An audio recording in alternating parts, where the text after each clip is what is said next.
Pertemuan kali ini kita akan membahas tentang konsep dasar media pembelajaran berbasis digital. Mari kita simak secara seksama. Apa itu media pembelajaran digital? Media pembelajaran digital adalah alat, platform, atau sistem berbasis teknologi yang digunakan untuk mendukung proses belajar mengajar. Oleh karena itu, dalam pembelajaran senantiasa mengintegrasikan teknologi informasi, meningkatkan efektivitas dan efisiensi pembelajaran, memberikan pengalaman belajar yang interaktif dan fleksibel. Selanjutnya, kita akan melihat perkembangan media pembelajaran dari konvensional ke digital secara singkat. Mulai dari media konvensional yang meliputi buku cetak, papan tulis, overhead proyektor, dan lain-lain. Yang kemudian saat ini kita berada pada masa media digital, di antaranya berkembang e-learning, video pembelajaran, aplikasi interaktif dan virtual reality serta augmented reality dan lain sebagainya.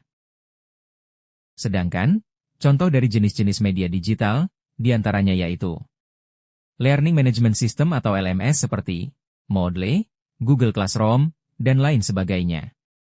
Kemudian multimedia interaktif seperti animasi, simulasi, game edukasi, dan lain sebagainya. Kemudian berkembang video pembelajaran, seperti YouTube Edu, Han Academy, dan lain sebagainya. Selanjutnya adanya aplikasi edukasi, seperti Duolingo, Quizizz, Kahoot, dan lain sebagainya. Karakteristik media pembelajaran digital meliputi 1.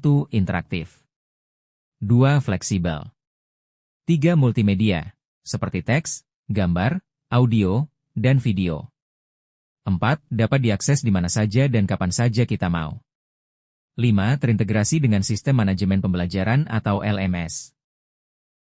Kemudian prinsip-prinsip dalam mendesain sebuah media pembelajaran digital, diantaranya adalah 1. Konsistensi visual, yaitu dengan kita upayakan menggunakan tata letak dan warna yang seragam, sehingga tidak akan membingungkan para pengguna.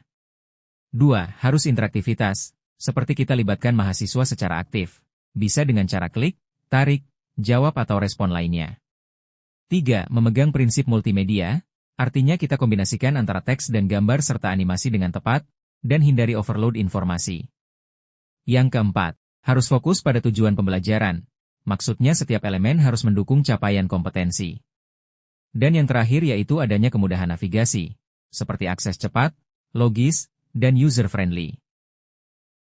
Kemudian, manfaat media pembelajaran digital, diantaranya meliputi 1. Akses fleksibel dan luas 2. Meningkatkan motivasi belajar 3. Menyediakan sumber belajar yang bervariasi 4. Memudahkan evaluasi dan pelacakan perkembangan peserta didik 5. Menyesuaikan pembelajaran dengan gaya belajar peserta didik 6. Integrasi multimedia akan memperkuat pemahaman peserta didik.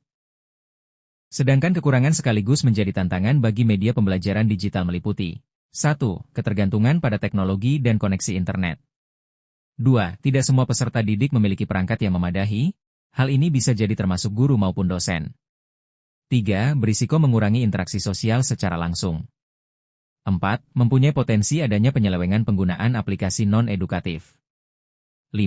Membutuhkan keterampilan yang memadahi terhadap dunia digitalisasi. Selanjutnya strategi efektif dalam penggunaan media digital, diantaranya bisa dengan melakukan 1. Pelatihan guru dan siswa, termasuk dosen dan mahasiswa. 2. Pemilihan media yang sesuai tujuan pembelajaran. 3. Integrasi dalam rancangan pembelajaran semester atau RPS. 4. Mengadakan evaluasi yang bersifat berkelanjutan. Kemudian yang kelima, melakukan kolaborasi dan interaksi secara online. Ada beberapa teori belajar yang sangat mendukung dalam penggunaan media pembelajaran berbasis digital. Teori-teori ini memberikan dasar pedagogis untuk merancang, mengembangkan, dan menggunakan teknologi secara efektif dalam proses pembelajaran. Berikut adalah teori-teori utama yang relevan. Pertama adalah teori konstruktivisme yang dikembangkan oleh Jean Piaget dan Lev Vygotsky. Prinsip utama dalam teori ini adalah belajar merupakan proses aktif membangun pengetahuan berdasarkan pengalaman. Kemudian pembelajaran digital mendukung eksplorasi, pemecahan masalah, dan kolaborasi. Sedangkan contoh penerapannya meliputi e-learning interaktif, game edukatif, simulasi dan virtual reality serta forum diskusi daring dan lain sebagainya.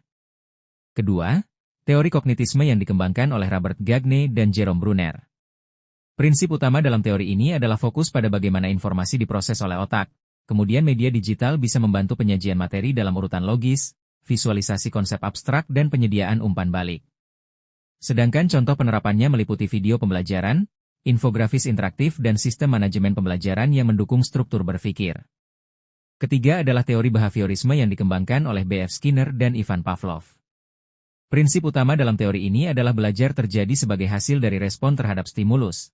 Kemudian media digital bisa memberikan penguatan langsung melalui kuis interaktif, gamifikasi, dan drill latihan. Sedangkan contoh penerapannya seperti aplikasi belajar dengan sistem poin atau level, latihan soal otomatis dengan skor langsung, flashchart digital, dan lain sebagainya. Keempat adalah teori konektivisme yang dikembangkan oleh George Simmons dan Stephen Downes. Prinsip utama dalam teori ini adalah pengetahuan tersebar di berbagai sumber digital dan belajar terjadi melalui koneksi dengan sumber-sumber tersebut. Kemudian sangat mendukung pembelajaran berbasis internet, media sosial, dan jaringan pengetahuan.